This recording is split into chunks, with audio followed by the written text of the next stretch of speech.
Bonjour à tous, j'espère que vous allez bien. Me revoilà donc de retour pour une nouvelle leçon dans ma classe virtuelle. Aujourd'hui, nous aborderons ensemble une nouvelle leçon d'orthographe qui s'intitulera les homophones grammaticaux qui sont son, S-O-N et son, S-O-N-T. Donc rappelez-vous que dans une leçon précédente, nous avions déjà étudié les homophones A et A, et aussi E, EST et E, ET. Et vous vous en étiez très bien sortis. Donc la question qui se pose est quand doit-on écrire son avec S-O-N et quand doit-on l'écrire avec S-O-N-T? Donc tout d'abord, pour ne pas confondre son S-O-N et son S-O-N-T, on doit d'abord connaître leur nature. Donc son S-O-N-T est une conjugaison du verbe être. C'est le verbe être conjugué à la troisième personne du pluriel au présent de l'indicatif. Tandis que son S-O-N est un déterminant possessif qu'on écrit à côté d'un nom et qui marque l'appartenance, c'est-à-dire quelque chose qui nous appartient. Son cahier, son livre, c'est-à-dire qu'il est à lui. Donc pour ne pas se tromper, pour éviter la confusion entre ces deux mots, je vais vous donner quelques astuces. Donc, pour distinguer son S-O-N et son S-O-N-T, il suffit seulement de substituer le mot par un autre mot. Je vais vous expliquer.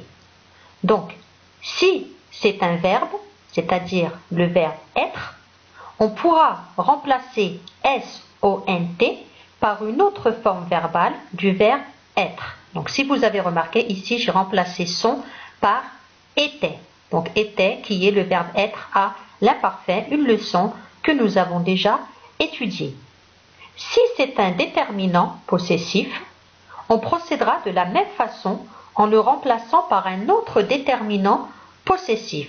Ici, je l'ai remplacé par mon, comme je peux aussi le remplacer par ton. Donc regardons ensemble ces exemples et je suis sûre que vous y verrez plus clair. Donc la première phrase, je la lis. Ils sont partis très tôt.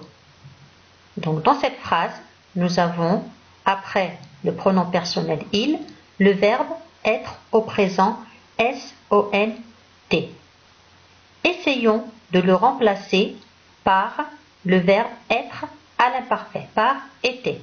Donc qui veut essayer? Oui, donc tu lis la phrase. Ils étaient partis très tôt.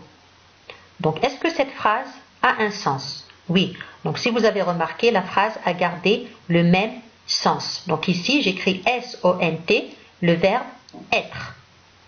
Passons à la deuxième phrase. Qui veut la lire? Très bien. Elle a mis son chapeau sur la tête. Donc ici, nous avons son avec S-O-N. Qui peut essayer de remplacer son par été? Donc qui veut la lire? Elle a mis été chapeau sur la tête. Donc à votre avis, est-ce que cette phrase a un sens? Non. Donc cette phrase ne veut plus rien dire du tout. Donc ici, je ne vais pas mettre le verbe être S-O-N-T, mais son S-O-N, le déterminant possessif. Si je remplace son par mon, à ce moment-là, ma phrase gardera le même sens. Donc qui veut essayer? Oui, très bien. Elle a mis mon chapeau sur la tête, comme je peux dire, elle a mis ton chapeau sur la tête. Donc la phrase a gardé le même sens. Conclusion, le mot son, S-O-N, est un déterminant possessif qui peut être remplacé par mon ou ton.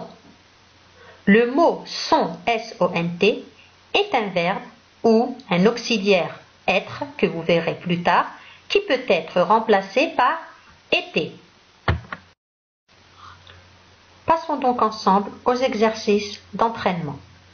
Donc je vous ai ici préparé un petit exercice très facile. Il vous suffit seulement de vous remémorer ce que je viens de vous expliquer et je suis sûre que vous le ferez vite fait. Donc la question est complète par son S-O-N ou son S-O-N-T. Donc je lis les phrases. Les fraises sont bien mûres. Le chat dort dans son panier. Le jardinier doit arroser son jardin. Ses enfants sont trop bavards. Donc, comme je vous dis d'habitude, vous faites l'exercice et vous me le renvoyez directement sur ma boîte Gmail et vous trouverez la leçon écrite sur iMederis que vous devrez recopier soigneusement sur votre cahier de cours. Sur ce, je vous dis merci et à bientôt.